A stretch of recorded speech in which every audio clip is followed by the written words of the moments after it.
Foi dito, meu nome é Albert, sou casado com a Renata, pai do Bernardo e do Anthony, vocês vão ver ele no vídeo ali. Mas eu acho que o meu amigo pastor Johnny, acho que você não quis me ajudar passando um vídeo de 75 milhões de conversões antes de eu pregar. Eu acho que ele não quis me ajudar. Brincadeiras à parte, queridos, o nosso Deus é vivo e verdadeiro, amém? O Espírito Santo continua fiel e justo para convencer o homem do pecado, da justiça e do juízo. E Ele escolheu confiar a nós, seres humanos, para fazer a tua boa obra ser propagada sobre a terra. Como o Johnny disse aqui, a gente estudou junto, a gente era só menino, né? Eu mais magro, tinha mais cabelo, a gente era os mais novinhos da turma, mas a gente tinha um desejo no nosso coração: servir ao Senhor com a nossa juventude, com a nossa vida, e hoje aqui estamos para a glória dEle, não por nosso mérito ou por nossa capacidade, mas porque o Senhor escolheu nos salvar e a sua bondosa graça nos alcançou. E essa graça ela é tão grande, tão bondosa, que não dá para a gente guardar para nós mesmos, amém? A gente precisa compartilhar ela com os nossos irmãos. E depois de 7 anos com a minha família na África, em Burkina Faso, mais especificamente, o Senhor nos direcionou para a Ásia. E hoje nós estamos ali, bem no fim do mundo, vamos dizer assim.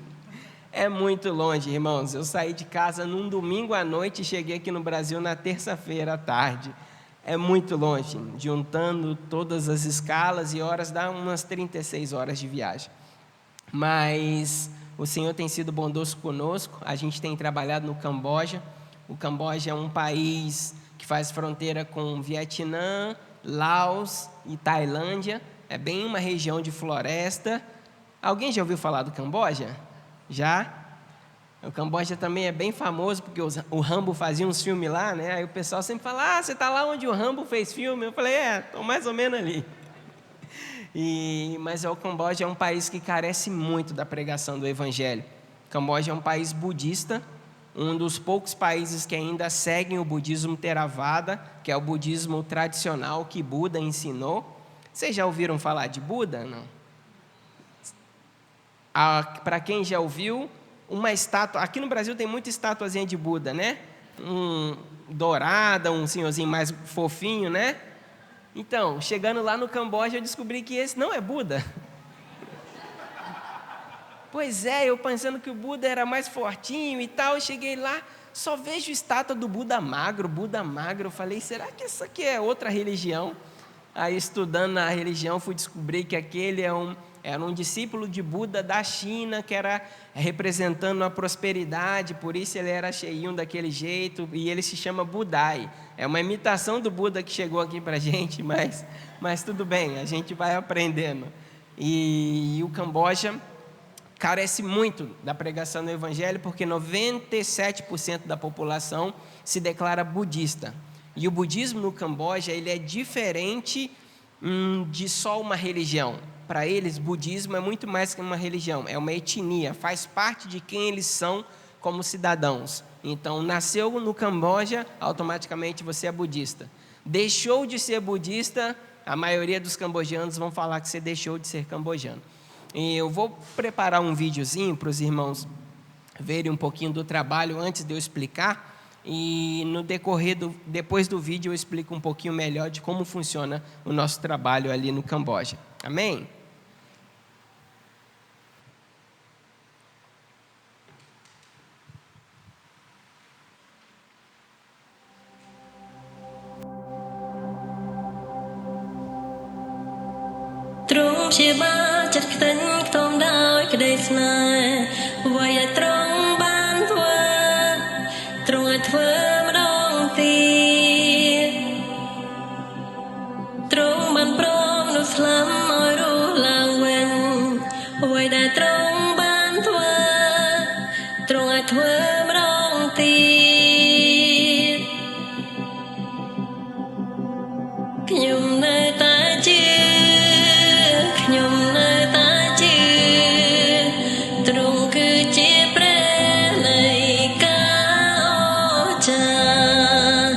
Chết đã trốn đông niềm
Glória a Deus, queridos, amém?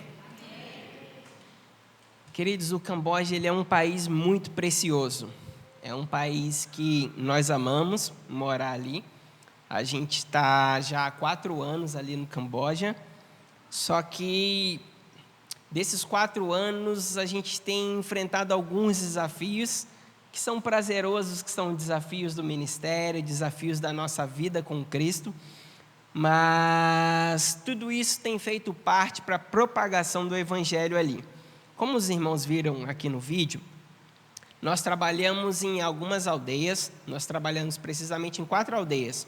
Uma aldeia na Vila Flutuante, onde os irmãos viram os barquinhos ali, as casas altas, porque aquela lagoa ali enche. Tem ano que a água entra dentro da igreja, a água sobe 8 metros de altura. Tem parte do ano que eu vou lá, eu chego de moto, tem parte do ano que eu só chego de barco. Então, é um povo que vive ali, uma hora flutuando, uma hora pisando na terra. Eles acostumaram a viver assim. E tem mais ou menos 12 mil pessoas morando ali naquela região. Quando a gente chegou lá, não tinha igreja. Eu estava explicando para o pastor Johnny hoje, eu cheguei no meio da pandemia. Os missionários que existiam trabalhando naquela região, eles precisaram voltar para os seus países e tinha 3 famílias cristãs. E eles tinham 2 anos que não cultuavam. E aí um cambojano que eu conheci, cristão, falou, eles precisam de discipulado, você não está a fim de discipulá-los? Eu falei, mas eu nem conheço a língua direito. E ele falou, não, você vai no inglês, eu vou traduzindo e vai dar tudo certo. E assim a gente começou o trabalho ali. Depois de alguns anos veio um pastor de uma outra vila flutuante com uma igreja sobre as águas que flutuavam. A gente colocou a igreja, fixou ela na terra e trouxemos os irmãos do discipulado. E hoje tem uma única igreja para 12 mil pessoas ali na vila flutuante, para a glória de Deus. A gente tem focado o nosso trabalho muito com crianças e adolescentes ali. Deus nos deu uma estratégia de desenvolver com eles o Kids Club, que é um clube que a gente se reúne com as crianças, porque os pais, geralmente, eles são muito fechados pela questão da cultura e a tradição. Porque eu estava explicando para o pastor hoje que quando um cambojano ele se converte, os seus pais ficam extremamente preocupados, porque pelo fato deles serem budistas e o budismo lá tem uma certa influência do animismo, todas as famílias, nessa semana inclusive está tendo um festival no Camboja, onde todas as famílias vão para os templos budistas levar alimento para os seus ancestrais. Eles acreditam que os espíritos dos ancestrais saem dos reinos que eles moram e vêm se alimentar no mundo físico. E quando alguém se converte, o pai fica assim: se meu filho se converter, eu vou passar fome quando eu for espírito. E aí ele não quer que o filho dele se converte, faz toda uma dificuldade para as pessoas não abandonarem o budismo e se transformarem através do poder do Evangelho. Mas, pela graça e misericórdia do Senhor, a pregação do Evangelho, ou a forma que ela se torna frutífera, ela não depende de nós. Ela depende da ação poderosa do Espírito Santo. E nem da resistência daqueles que querem resistir ao Evangelho, mas ela depende do poder maravilhoso do Espírito Santo de Deus de alcançar corações. Então o Evangelho tem avançado ali nessa área também. A gente está numa outra vila que passou ali quando a gente estava com os dentistas, um amigo nosso. Foi uma estratégia que a gente usa. A minha esposa, ela é enfermeira, e ela tem usado a ferramenta da área da saúde para pregar o Evangelho nas nações que a gente viveu. Em Burkina Faso, ela combatia a desnutrição infantil e usava essa ferramenta para atrair os familiares para que tivessem acesso ao Evangelho. E lá no Camboja, a gente vai até as aldeias. Muitas dessas aldeias, 2 delas que a gente trabalha, não tem nenhuma igreja, não tem presença nenhuma cristã, e a gente vai, a gente se oferece junto às autoridades locais para fazer um dia da saúde. E aí, em uma dessas que a gente fez, que os irmãos viram, tinha uma igreja. A gente conversou com um pastor, e aí o pastor, que já estava há 20 anos trabalhando naquela aldeia, ele falou: meu Deus, Albert, eu estou tantos anos tentando trazer essas pessoas para a igreja e eles não vêm. E hoje que tem a hora da saúde, tem o momento da saúde, eles vieram. Então espera aí, não começa nada não, que eu vou pregar para todos eles, porque senão depois do dentista eles vão embora e eu não posso perder essa oportunidade. E aí o pastor pregou para eles, eles tiveram a oportunidade de ouvir, falar do Evangelho, e a gente colhe frutos até hoje, através de uma ação simples. Às vezes a Renata, ela costuma dizer, você fala assim: não, mas o que eu vou oferecer para o Senhor? O que eu vou dar? Você pode dar o que você tem, o conhecimento que o Senhor te levou, a estrutura que Deus te deu no decorrer da sua vida, é uma ferramenta maravilhosa para a pregação do Evangelho. Um outro exemplo, nessa mesma vila de agricultores, os jovens, quando eles chegam a uma idade de 17, 18 anos e que eles pensam em se casar, eles têm que preparar o dote. Aqui no Brasil a gente não tem dote, né? Mas lá, qualquer família que você vai casar, no mínimo, o rapaz tem que dar $5.000, John, você acredita? Eu falei: $5.000 é um dinheiro. E aí os jovens, como plantadores de arroz, eles não têm como juntar esse dinheiro. Aí eles saem das aldeias de plantadores de arroz, ou vão para a Tailândia, ou vão para alguma cidade que tem alguma indústria, tentar levantar esse dinheiro. E aí o pastor, que passa ali muitos anos trabalhando, formando jovens para dar sequência no trabalho na igreja, tem que começar com as crianças tudo de novo, porque os jovens foram embora. Então, quando a gente chegou lá, não sei se vocês viram ali, a gente tem aula de violão, baixo. Se a gente quiser ir lá dar aula de baixo para a gente, estou contratando um profissional. Que a gente chegou nessa mesma igreja, não tinha nenhum instrumentista, porque todos os jovens instrumentistas tinham ido embora. Então a gente começou o processo de novo, auxiliando o pastor que está lá na área musical, e eu comecei a dar aula de solda e futuramente agora elétrica, para que os jovens não precisem sair da aldeia e consigam desenvolver algum trabalho na comunidade e assim obter recursos para continuar apoiando a igreja, sustentando ali o trabalho ministerial. Não é tão simples, mas Deus tem sido gracioso na pregação do Evangelho ali. mais duas partes que apareceu no vídeo. Uma delas tem sido uma ferramenta que eu uso a longo prazo, que é o futebol. Os irmãos me viram ali com uma camisa bem bonita, vermelha e preta, assim. Que isso, irmão? Camisa bonita. É porque eu sempre uso o futebol para pregar o evangelho aonde quer que eu esteja. E o futebol, para a gente que é brasileiro, eu gosto de futebol e eu jogo futebol. Joguei na infância. Mas mesmo o brasileiro que chega lá não sabe jogar nada, eles falam: futebol, Brasil, Pelé, você deve ser um fenômeno. Mas aí a gente usa dessa fama para atrair as pessoas e pregar o evangelho. Então eu chego em aldeias que não têm presença cristã e me ofereço como professor de esporte, e principalmente futebol, nas escolas budistas. Inclusive, recentemente, o primeiro lugar que a gente começou assim, eu cheguei lá, conversei com a diretora, ela cedeu o espaço da escola, é uma escola bem simples, bem na área rural, meio à floresta, e comecei a ensinar futebol para as crianças, os adolescentes, os jovens vieram, e aí no final de cada treino, depois de já ter a confiança deles, eu comecei a introduzir princípios cristãos, sentava junto, ficava 15 minutos conversando, depois eu comecei a trazer material bíblico, material ilustrativo para eles entenderem um pouco mais sobre a criação, sobre o Deus que nos salvou, e o resultado é que eu fui convidado a me retirar da escola. Mas aí eu já tinha conseguido já o contato na aldeia e a gente mudou para outra região ali e os jovens vieram, estão lá conosco, estão tendo acesso ao evangelho. Toda semana tem ouvido a palavra do Senhor e a gente crê que toda semente que está sendo lançada vai mudar as futuras gerações e fazer com que o evangelho expanda de uma forma a glorificar o nome de Deus, que é o único a ser recebido ali, toda a glória e toda a honra ao nosso Senhor.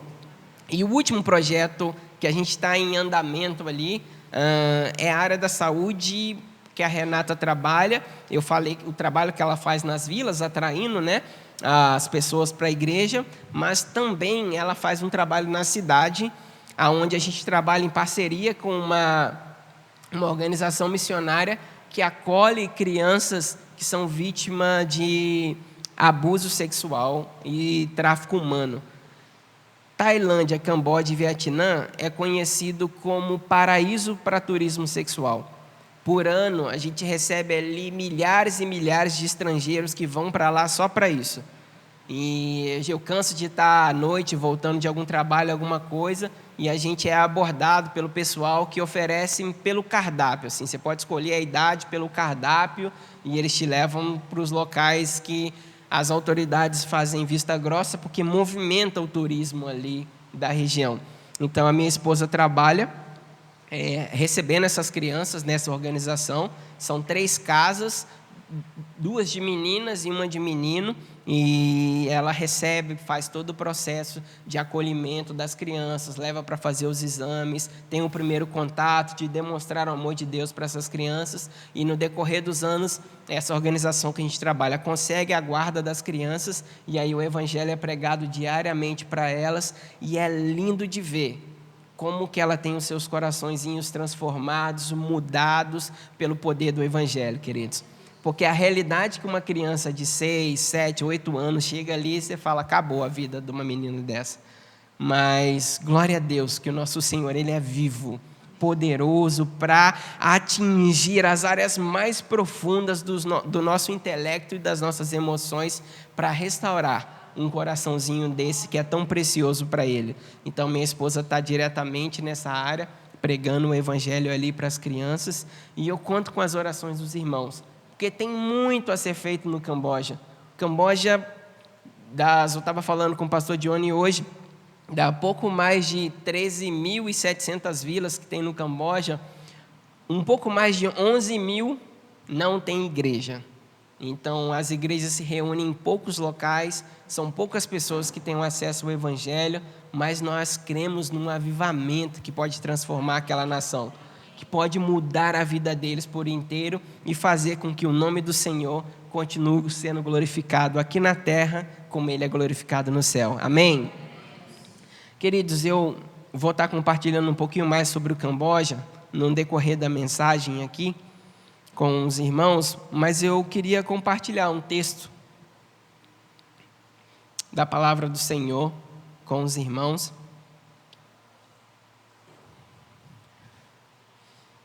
Que a nossa esperança, queridos, ela está baseada no nosso Deus que é vivo e verdadeiro e que tem uma palavra que tem condição de transformar nossas vidas. E é baseado nessa palavra que a nossa fé, ela prossegue.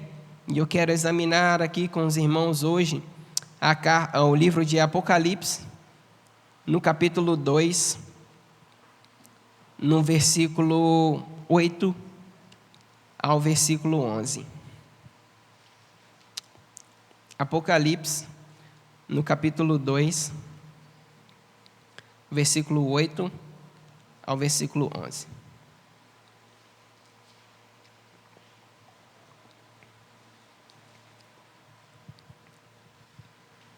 Todos acharam, queridos? Amém? Vamos ler juntos. Versículo 8. Ao anjo da igreja em Esmirna, escreva: estas são as palavras daquele que é o primeiro e o último, que morreu e tornou a viver. Conheço as suas aflições e a sua pobreza, mas você é rico. Conheço a blasfêmia dos que se dizem judeus, mas não são, sendo antes sinagogas de Satanás. Não tenha medo do que vocês estão prestes a sofrer. O diabo lançará alguns de vocês na prisão para prová-los, e vocês sofrerão perseguição durante 10 dias. Seja fiel até a morte, e eu lhe darei a coroa da vida. Aquele que tem ouvidos, ouça o que o Espírito diz às igrejas. O vencedor, de modo algum, sofrerá a segunda morte. Senhor, aqui está a tua palavra. Felizes nós estamos por estarmos em um culto missionário, onde nós celebramos o teu nome, adoramos ao Senhor, ouvimos a tua voz. E o meu pedido nesse momento, Deus, é que o Senhor continue falando conosco.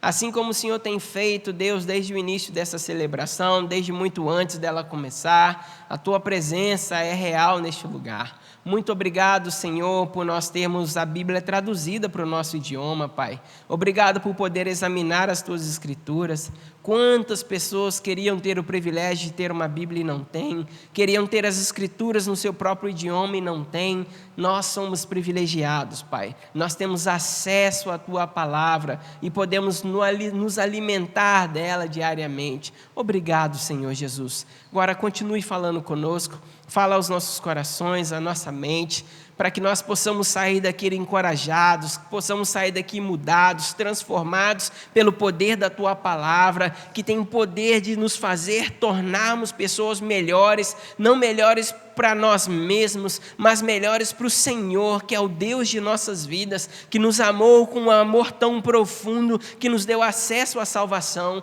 Então, por isso, Senhor, continue falando conosco. Estamos aqui a todos ouvidos para ter os nossos corações mais perto de Ti. Assim nós oramos, em nome de Jesus. Amém e amém.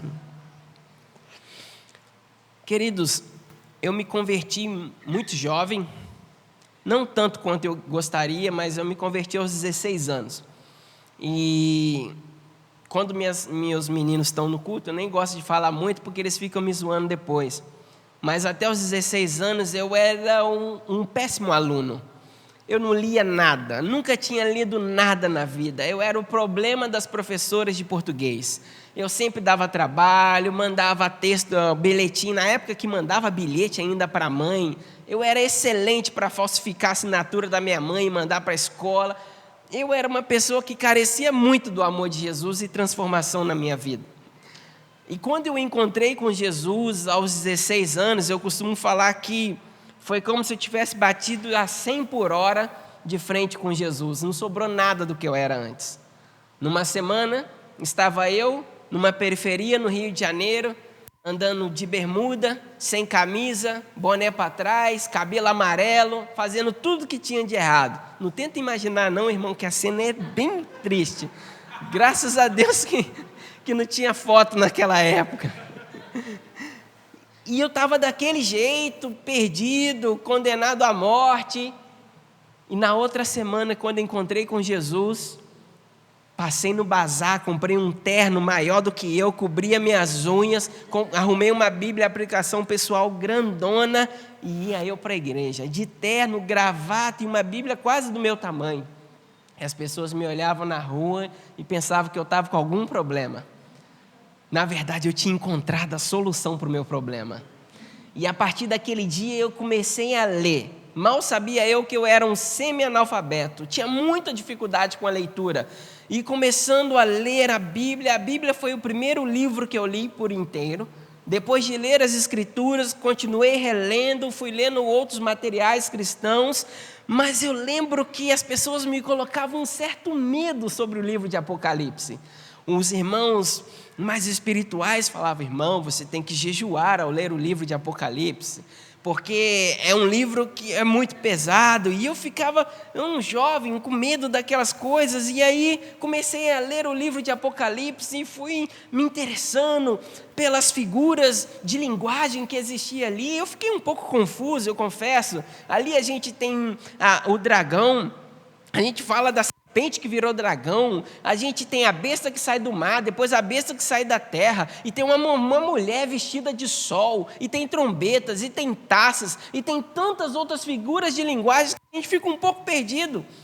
Mas todas essas figuras de linguagem estão ali descritas, porque o livro de Apocalipse não é um livro para a gente ter medo, é um livro para a gente se alegrar, porque ele conta o final da nossa história, ou melhor dizendo, como a nossa história vai continuar. É como se a gente entrasse num jogo já sabendo que a gente vai vencer no final, e que a gente vai ganhar de lavada, e no final a gente vai passar toda a eternidade com aquele que vive, reina e reinará para todo sempre. E isso me fez me apaixonar pelo livro de Apocalipse de tal forma. E hoje eu quero ler com os irmãos, me deter só nos 3 primeiros capítulos que vão falar das 7 igrejas ali na Ásia Menor, as igrejas que o apóstolo João, inspirado pelo Espírito Santo de Deus, por Jesus Cristo, escreveu a essas igrejas.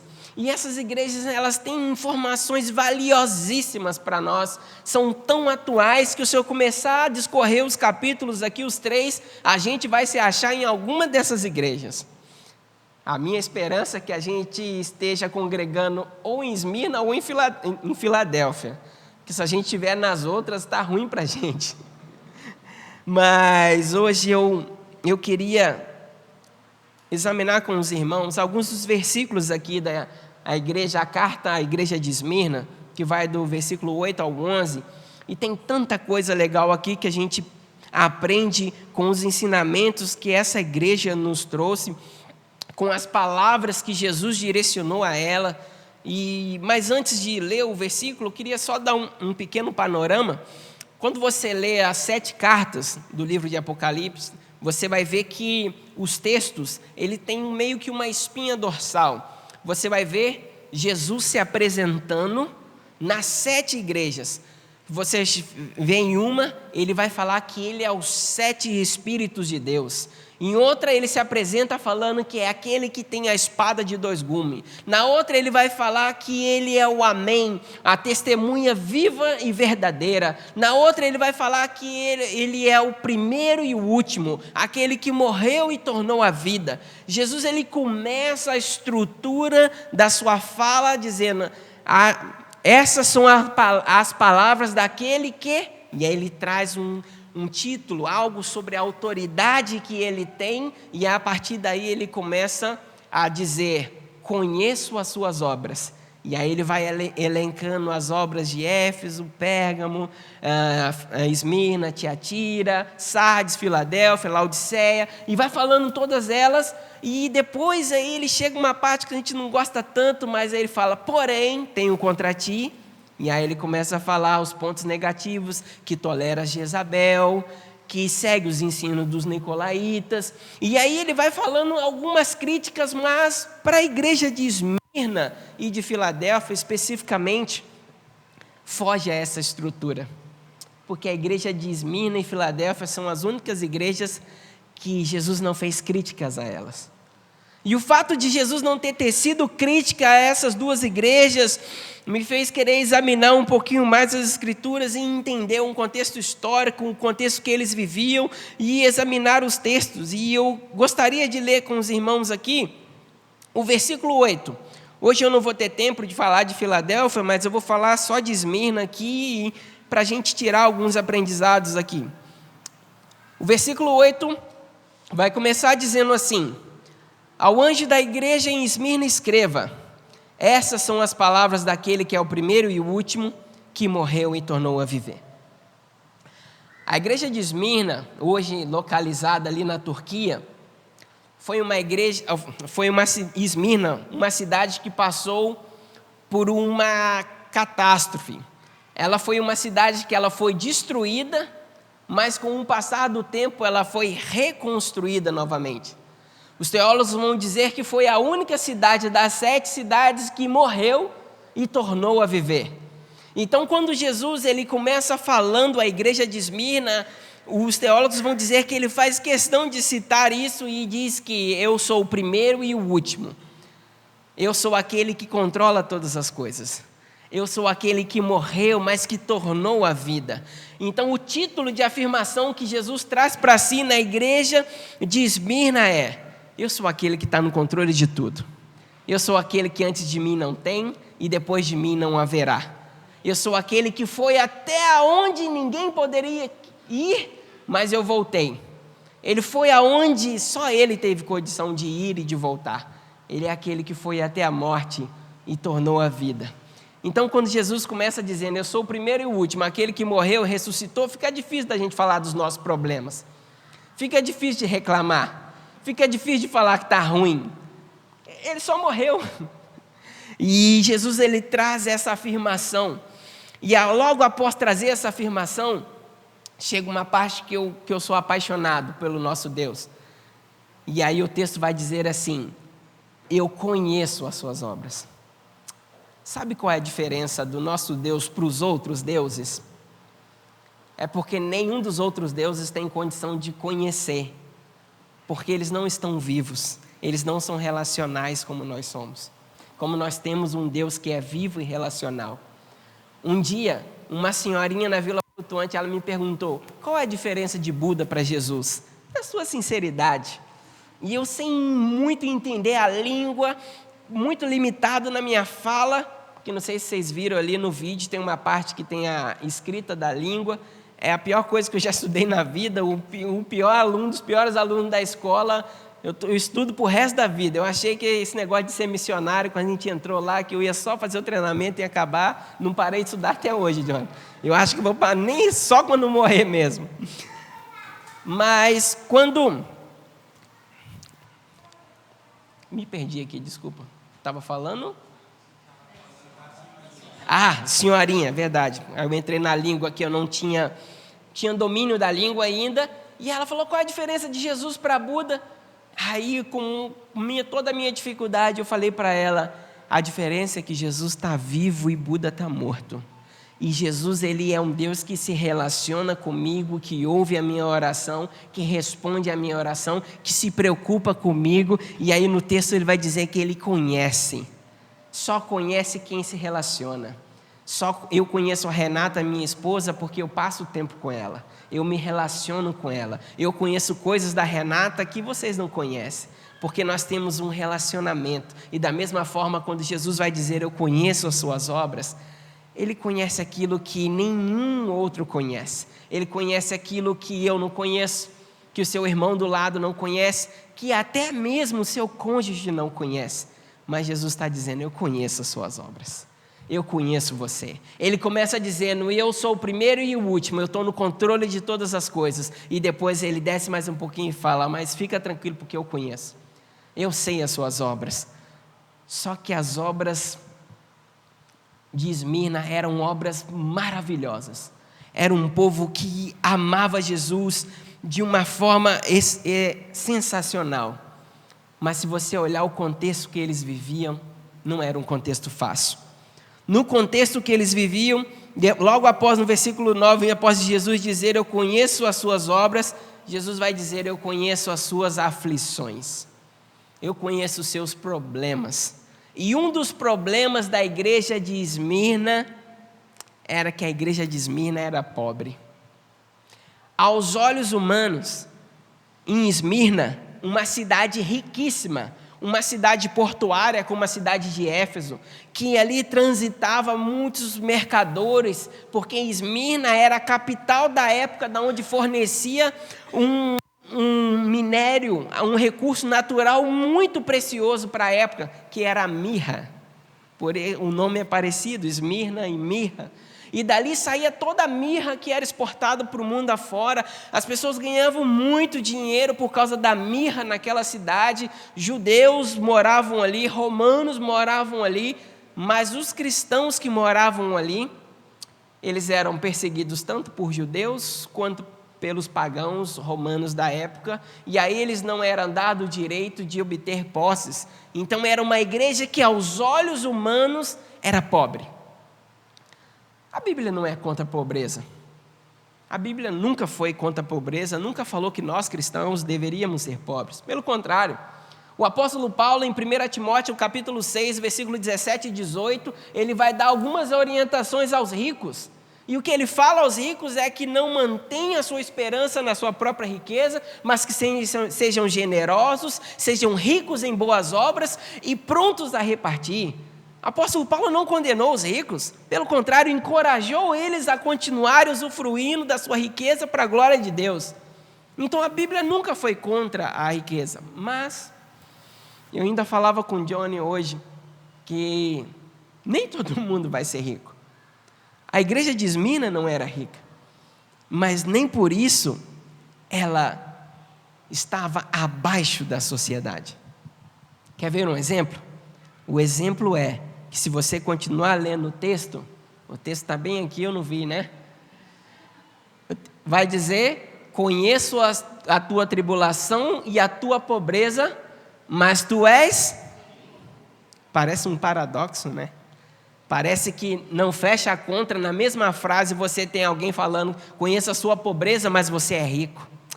Ah, queridos, porque aquele que nos enxerga do alto, ele nos enxerga com um olhar totalmente diferente, e que o nosso status na sociedade, ele não leva tanto em consideração, ele é mais acostumado a olhar para o coração, sabe?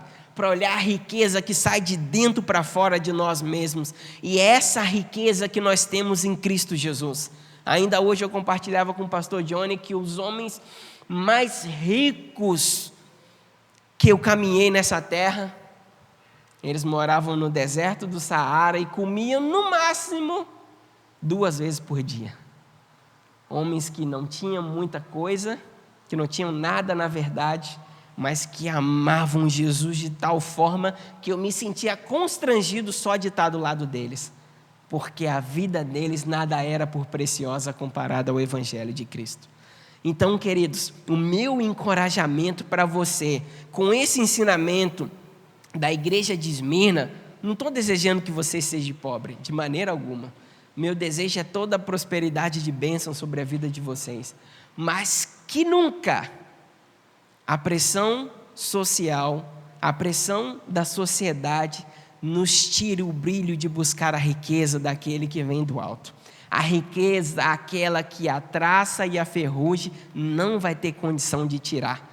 É essa riqueza que a gente precisa estar apegado. E foi essa riqueza que Jesus chamou a diferença na hora de falar da igreja de Esmirna.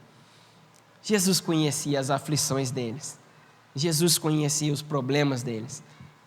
No Evangelho de João, o mesmo João que escreveu das aflições de Esmirna, das tribulações, segundo essa versão, vai dizer que Jesus nos deu 2 afirmações em João. Ele vai dizer assim: no mundo, tereis aflições. Lá no Rio a gente fala assim, segura essa que o problema é certo. Se Jesus falar que no mundo você vai ter aflição, vai ter tribulação, se você não quiser, tem que sair desse mundo. E sair desse mundo só tem uma forma. Então, se quer continuar vivendo, saiba que nesse mundo vai ter aflição. Mas a segunda parte, que é a segunda afirmação mas tende... Por quê? Está aí. O problema ele vai existir, a aflição ele vai existir, a tribulação ela vai existir, mas a gente precisa ter bom ânimo, a gente precisa ter a certeza que Jesus já venceu o mundo. E linkando aqui com o Apocalipse, lembra que ele é o primeiro e o último, ele até morreu, mas ele retornou a viver. Não há nada que fuja do controle daquele que é o Senhor de nossas almas. Não há nada que fuja do controle daquele que está cuidando das nossas vidas, mesmo as nossas aflições, mesmo os nossos problemas. E parece que os problemas continuam para a igreja de Esmirna, que não recebeu crítica, mas tinha bastante problema, né? E aí ele vai dizer assim: conheço a tua tribulação, a tua pobreza, mas é rico. Mas Jesus também conhecia outra coisa: e a blasfêmia dos que a si mesmos se declaram judeus, mas não são, sendo antes sinagogas de Satanás. Quando eu oro para essa parte do texto, estudando um pouquinho mais a fundo, a gente via que na igreja de Esmirna tinha uma concentração razoável de judeus que viviam ali por causa da riqueza em volta. E uma das formas dos judeus se livrarem dos problemas com os romanos era colocando os problemas nos cristãos. Você já viu aquele ditado? Se tem um leão à solta, você não precisa nem correr muito, você só precisa correr a mais que o seu amigo está do seu lado. Se você correr mais que ele, quem correr menos é que sofre. Então era a tática dos judeus, colocar a culpa sempre de tudo nos cristãos, e os romanos se dirigiam contra eles e os judeus ficavam bem. E a blasfêmia dos judeus era toda a calúnia e difamação que esses mesmos judeus traziam para os cristãos. E a gente não gosta de blasfêmia, a gente não gosta de calúnia. Mas quando eu continuo lendo o texto, me parece... Você pode passar um versículo, por favor, querida? Me parece que não tinha nada escrito, Jesus falando assim: eu conheço a blasfêmia daqueles que são sinagoga de Satanás, mas deixa comigo, eu vou pegar eles, eu vou arrebentar com eles, eles vão morrer. Não teve nada disso no texto. Me parece que Jesus fala da blasfêmia, fala dos problemas, fala das aflições, e depois ele continua falando: mas não temas. Parece que vai ter problema, vai ter situação que a gente vai continuar vivendo nesse mundo e que a gente vai precisar aprender a conviver com elas. Parece que tem situações que nós não desejaríamos, mas que a gente vai precisar aprender a conviver. Porque a nossa visão, ela não pode estar simples nessa vida terrena. A nossa visão, ela precisa estar além daqui. Eu costumo falar que eu penso direto nas bodas do Cordeiro, naquele dia que a gente vai estar sentado com o Senhor, celebrando juntamente com Ele. E quando eu lembro das bodas do Cordeiro, eu esqueço do meu vizinho que me traz problema. Eu esqueço da doença, eu esqueço da dificuldade, eu esqueço das coisas que são passageiras nesse mundo, eu esqueço das blasfêmias daqueles que deveriam carregar o nome de Deus como os judeus. Eu esqueço dos problemas que os meus irmãos trazem para nós, às vezes até dentro da igreja. Eu falei aqui que eu vim de uma vida destruída no Rio de Janeiro e me converti e mudei de verdade. E eu parei de ter problema com os de fora, e aí eu comecei a ter problema na minha igreja. Na minha igreja, os amigos da escola, eu estou vendo algumas pessoas pulavam, sentavam no outro banco, e um dia eu fui falar com uma colega de escola: por que você não está sentando longe agora? Não, é porque meu pai falou que você se converteu agora e você veio de uma vida assim, então pediu para ficar longe de você, porque não sabe ainda como é que você está. Aí mas o presbítero da igreja? Aí a gente vai vendo o quê? A gente vai fazer o quê? Eu vou lá, vou brigar com o irmão, vou maltratar ele. Não, tem coisas que vai acontecer com a gente vai só aprender a conviver com elas, porque tem algo muito maior que o meu ego, que as minhas emoções, que os meus sentimentos, que é a salvação que Cristo Jesus me deu a oportunidade de alcançar. Então não há poder, não há problema que vai me separar do amor daquele que me salvou, como o apóstolo Paulo vai dizer. Nada nos separará do amor de Deus. Então os problemas não tem como me colocar distante dele. E aí, no decorrer, logo após citar e falar que conhece das aflições e dos problemas, Jesus vai dizer: não temas, as coisas que têm de sofrer, e eis que o diabo está para lançar em prisão algum dentre vós, para serdes aposto à prova, e tereis tribulação de 10 dias. Sê fiel até a morte, e lhe darei a coroa da vida. Ao lermos os textos bíblicos, a gente se depara com muitas expressões que parecem se contradizer. A ideia de ser fiel até a morte para ter a vida, às vezes não soa muito legal aos nossos ouvidos, porque o que Jesus nos promete, Ele nos promete uma vida em abundância, sim. A Bíblia nos promete uma vida em abundância, sim. Mas eu tenho percebido que no decorrer dos anos, quanto mais os anos se avançam, as tecnologias chegam, as coisas ficam mais fáceis para a gente viver, estudar, trabalhar e tantas outras coisas. Parece que a gente vai se distanciando de algo que seria eterno para a gente. Parece que os nossos olhos se fitam em pequenas distrações, e aí ser fiel até a morte já é um problema. Mas Jesus já sabia disso, e Ele disse para a igreja de Esmirna: seja fiel até a morte, e você alcançará a coroa da vida. Eu compartilhei com o pastor Johnny hoje que, quando eu estava em Burkina Faso, um dos motivos que eu precisei sair de lá foi o terrorismo. Foi o principal motivo, né? Foi o único motivo da gente ter saído. O trabalho estava em andamento, estava tudo fluindo. Depois de 7 anos de trabalho, quando você trabalha, você está bem, você está feliz, o trabalho está andando, você pensa assim: agora é só sentar e desfrutar do trabalho semeado, as coisas vão fluir, vai dar tudo certo. Quando você pensa que os problemas passaram, aí chega o terrorismo e começa a perseguir todas as aldeias da região e proíbe os crentes de morar ali.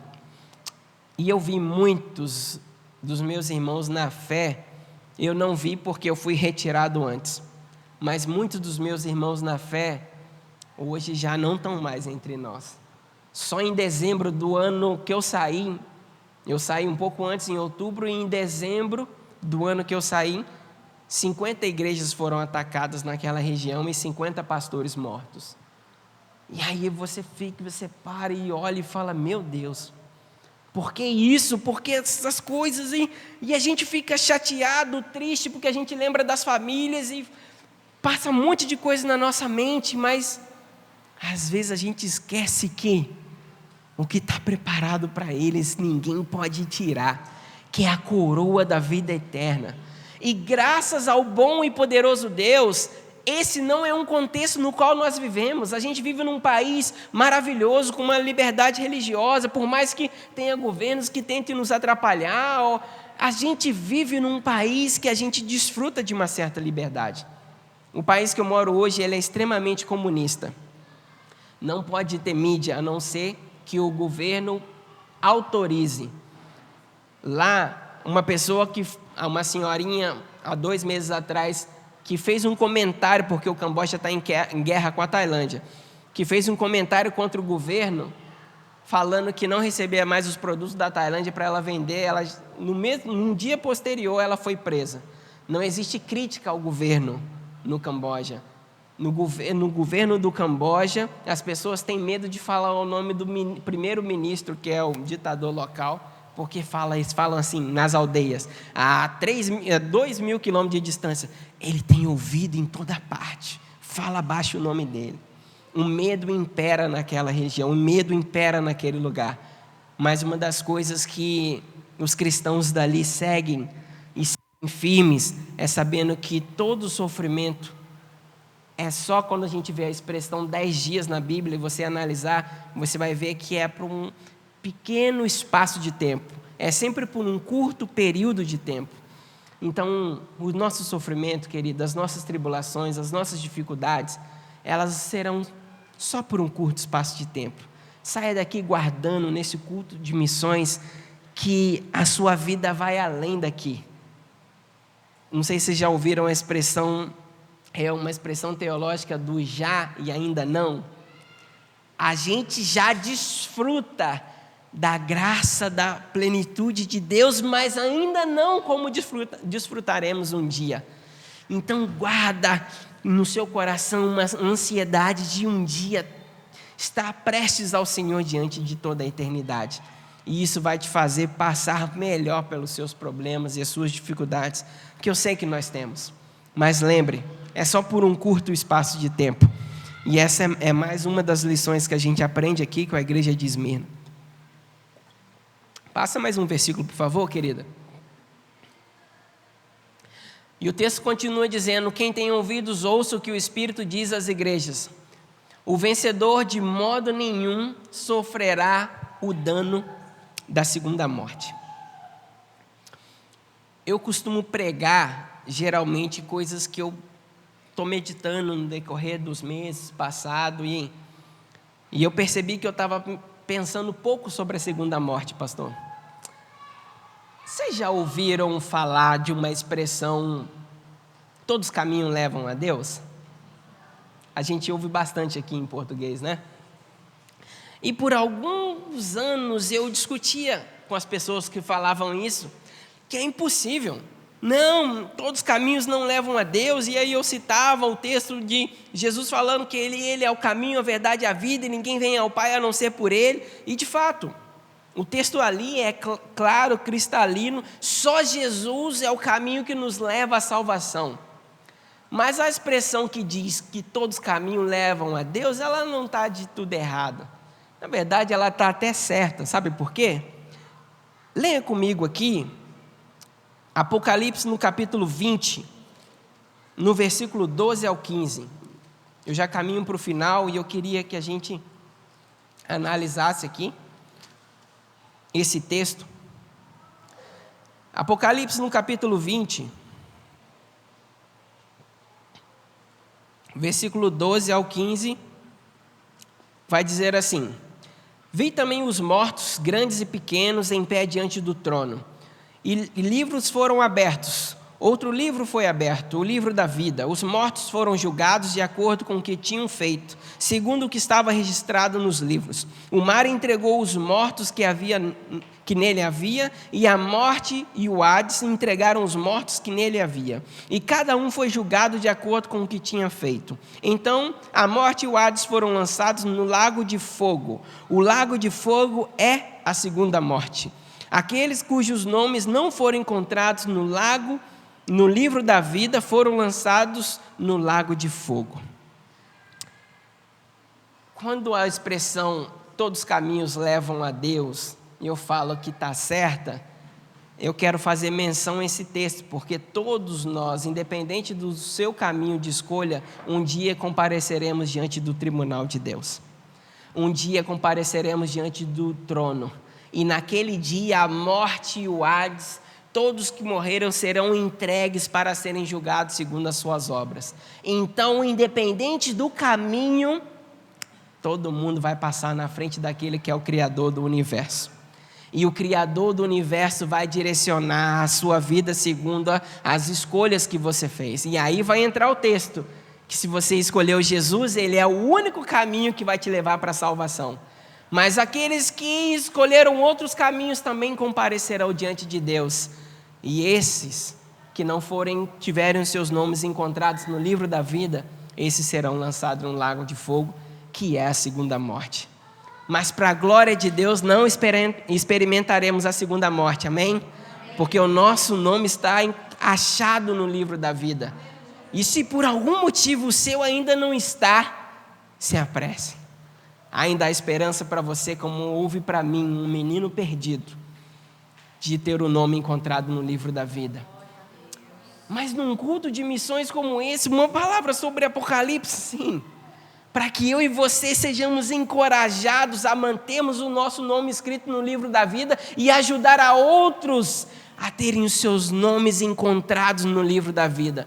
Porque depois que tivermos o nosso encontro com o trono de Deus, dali para lá é só o Senhor, aí não tem mais desculpa. É o lago de fogo, a segunda morte ou a eternidade com Cristo Jesus. Uma das grandes dificuldades que eu tenho de pregar o evangelho no Camboja é isso. Eu falava com os pastores hoje que para o cambojano ele já vive na eternidade. Pregar João 3,16 para ele é difícil demais. Primeiro porque o budista não acredita que existe Deus. Então se você falar que existe um Deus que amou o mundo de tal maneira, ele vai falar, Deus? Mas que Deus? O Deus que a gente oferece sacrifício aqui? Não, o que criou os céus e a terra. Não, mas o budismo não fala nada sobre criação. Então para eles não existe um Deus criador. E aí quando você vai falar que Deus deu o seu filho para morrer, ele vai pensar assim, esse Deus ia fazer algo que ia acumular um karma ruim. Que dar o filho para morrer é acumular um karma ruim, isso não é legal. Para morrer para quê? Para ter vida eterna? Não. Eterna eles não querem, porque eles já têm, eles acreditam que eles estão num sistema kármico, que é o sistema da roda do samsara, que eles nascem, morrem, reencarnam, nascem, morrem, reencarnam, e essa vida ele está pagando a vida passada. Ele está pagando o erro da vida passada. Eu li um livro cambojano que falava exatamente isso, as consequências do karma. E aí falava, quando você encontra uma pessoa muda, significa que na vida passada ela amaldiçoou os seus pais. E aí vai mostrando por que existe o mudo, por que existe uma pessoa com um problema aqui, outra ali. E eles são uma cultura totalmente fatalista, e eles acreditam que se um acidente aconteceu, a culpa é dos dois envolvidos no acidente. Ninguém vai parar para ajudar, vai todo mundo embora, porque eles falam assim, não, o karma veio cobrar, então cada um com seus problemas, com seu karma para lá, e a vida deles segue assim. Então eles não acreditam que, quando a gente oferece a eternidade para eles, eles não acreditam que é algo bom. E aí quando você fala que Jesus, a eternidade ela é obtida através da morte na cruz do Calvário por Jesus, aí eles fecham a conta e falam, não, mas esse Jesus aí devia ser ruim demais. Para ter morrido pendurado na cruz, o karma dele era pesadíssimo. Então a gente não vai querer isso não. Um texto simples, claro, objetivo, para a gente em português. Para eles que vivem em outro mundo, o texto não faz sentido nenhum antes de contextualizado. Depois de um certo tempo, entendendo as Escrituras, o texto está lá, continua sendo o mesmo, a gente é fiel às Escrituras, e eles vão entender porque a palavra é viva. Mas eles precisam ser introduzidos ao texto de forma acessível à sua compreensão, cosmovisão de mundo, para que o Evangelho seja pregado. E aí eu careço muito da graça e misericórdia de Deus, que é só Ele que nos dá essa capacidade para pregar o Evangelho ali.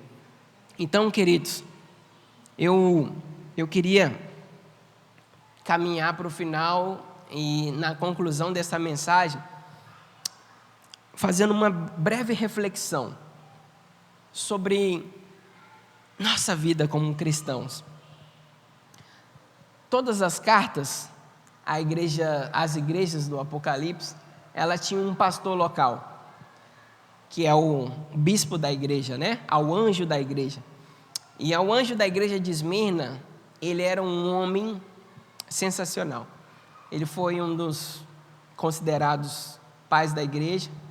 Ele chamava Policarpo. Quem já ouviu falar sobre Policarpo? Policarpo foi discípulo direto de João, discípulo de Jesus Cristo. Policarpo ouviu de João as histórias que João caminhou com Cristo. Policarpo pôde desfrutar de quão maravilhoso era ver tudo que João viveu e ter a sua vida transformada pelo poder do Evangelho, vendo ali tão pertinho. E ao liderar a igreja de Esmirna, ser bispo da igreja de Esmirna, Policarpo precisou se refugiar porque os romanos estavam perseguindo os cristãos. Mas um certo dia, a biografia de Policarpo, encontrada no livro chamado Martírio de Policarpo, vai dizer que Policarpo estava em um esconderijo e os soldados romanos, depois de muitas horas de viagem, chegam. até essa cidade, até esse local, encontram Policarpo para prendê-lo e ele ser levado para o julgamento. E quando Policarpo vê e os discípulos ali tentando esconder Policarpo, Policarpo fala: não, acalmem-se, chame os soldados, eles vieram de longe, sirvam um banquete a eles, que eles se alimentem antes de voltarmos. E os soldados sentaram, se alimentaram, prenderam Policarpo e levaram até os romanos para que Policarpo fosse julgado. E o livro vai dizer que, ao Policarpo caminhar em direção ao seu julgamento, os soldados, impactados com o testemunho vivo de Policarpo: como assim a gente veio prender ele, ele nos deu de comer? Como assim a gente veio fazer mal a ele e ele em nenhum momento nos insultou? E eles clamavam para que Policarpo negasse Jesus. E Policarpo foi apresentado às autoridades, e ao ser apresentado às autoridades, foi-lhe dada a oportunidade de negar a fé para não ser queimado vivo numa fogueira que era a punição de seu tempo.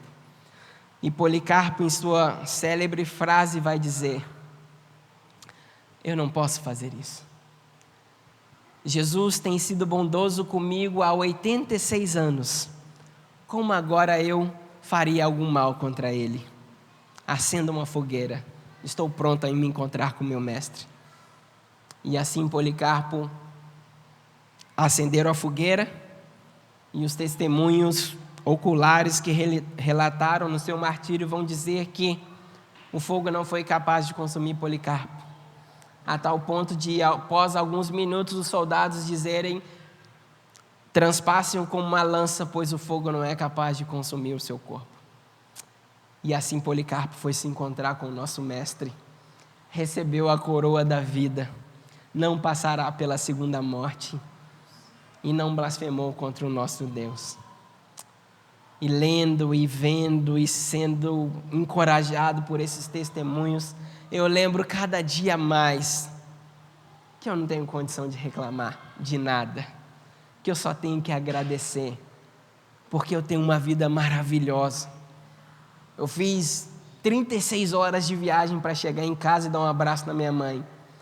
Aí quando eu pensei em falar: nossa, estou cansado, aí eu lembro dos missionários antes da gente, Johnny, que faziam 6 meses de barco para chegar num outro continente, e que nem enterravam, jogavam seus parentes que faleciam no meio da viagem no mar e continuavam para dar seguimento ao Evangelho. Como que eu vou reclamar de vir de avião para casa? Nem preciso mais pegar navio, enfrentar 6 meses de um mar. Queridos, a gente vive um tempo maravilhoso que Deus tem nos concedido. E a minha oração é que eu e você, nós possamos sair daqui encorajados a ter a nossa vida como um testemunho vivo e agradável diante do Senhor. E que as pessoas ao nosso redor, como nós cantamos ali, quando a gente canta que quer ser um profeta, eu falo: meu Deus, dá até medo, né? Quando a gente lê a história dos profetas, mas a gente canta. E ninguém forçou a gente a cantar, a gente que cantou, eu vi, a gente cantou todo mundo, tá? Mas é um privilégio. Nenhum deles reclamaram, nenhum deles voltaram atrás, porque a nossa visão precisa estar na visão que vai além desse mundo presente. Ela caminha para uma eternidade. Amém? Se coloque de pé, por favor. Eu quero orar com os irmãos.